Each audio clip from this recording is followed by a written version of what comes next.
Informasi lainnya, saudara, seorang wanita tewas diterkam buaya saat mandi di Sungai Lasolo, Kecamatan Asera, Konawe Utara. Warga yang geram lalu ramai-ramai menangkap buaya tersebut.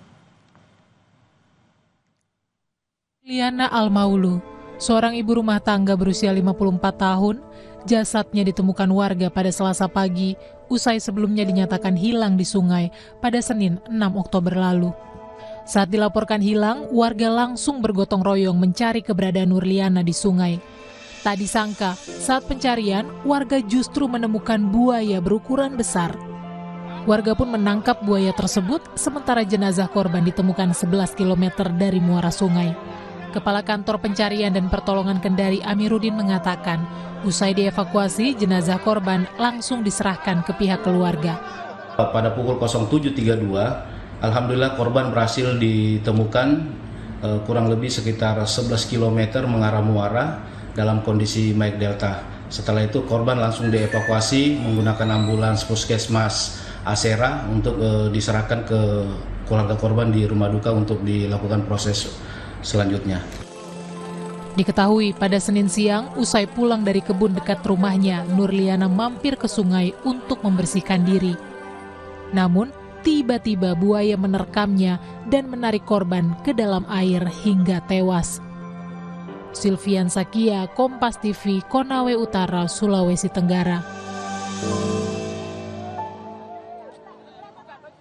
Bergeser ke Lampung, saudara, seorang guru bimbingan belajar ditemukan tewas di dalam rumahnya di Lampung Selatan, Lampung. Polisi masih menyelidiki penyebab kematian korban. Warga Desa Karanganyar, Kecamatan Jati Agung, Lampung Selatan, Lampung geger saat tahu ada penemuan jasad wanita. Korban, Inggan Ita, diketahui tinggal seorang diri sejak kedua orang tuanya meninggal dunia. Penemuan berawal saat warga curiga karena 3 hari korban tak terlihat beraktivitas dan rumahnya tertutup rapat. Bau menyengat yang keluar dari rumah korban membuat warga memutuskan mengecek ke dalam. Saat ditemukan, korban sudah tidak bernyawa.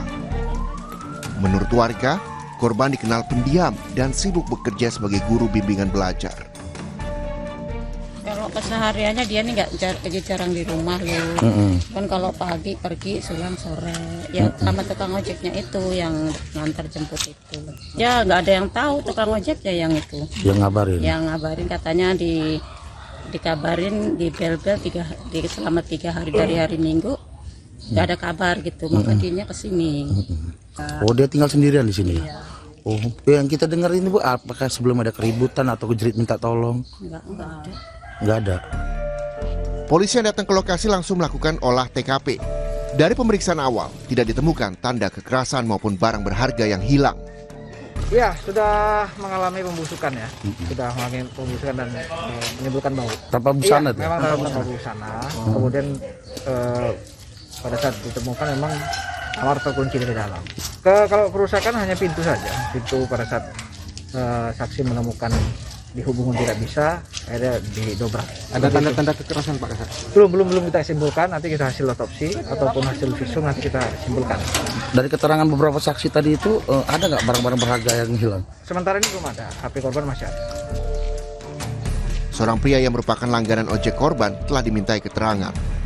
Jasad korban dibawa ke Rumah Sakit Bayangkara Bandar Lampung untuk diotopsi, memastikan penyebab kematiannya. Teguh Halidsyah, Kompas TV, Lampung Selatan, Lampung.